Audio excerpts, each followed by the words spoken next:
Sony was the coolest company on the planet, when Sony was the Apple of its day, right?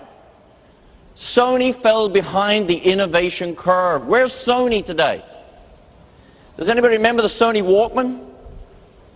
Some of you look too young to remember the Sony Walkman. But in 1979, that was a big deal, wasn't it? Followed up by the Tapeman and the Discman and whatever else. Let me ask you this. If any company on planet Earth was capable of coming up with the iPod, who was it? Sony! Sony ruled the world of the portable media player. Apple wasn't even in that business. Apple was in the computer business. They weren't a consumer electronics company like Philips or whatever else, or Sony. If any company on earth could have done iTunes, who was it? Sony. They even had their own music company. If anybody could have done the iPhone, who was it? Sony. They had their own cell phone business. Sony Ericsson.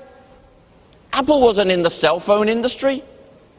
And so if you fall behind the innovation curve, you find that somebody else comes along and grabs all of those opportunities that you should have had.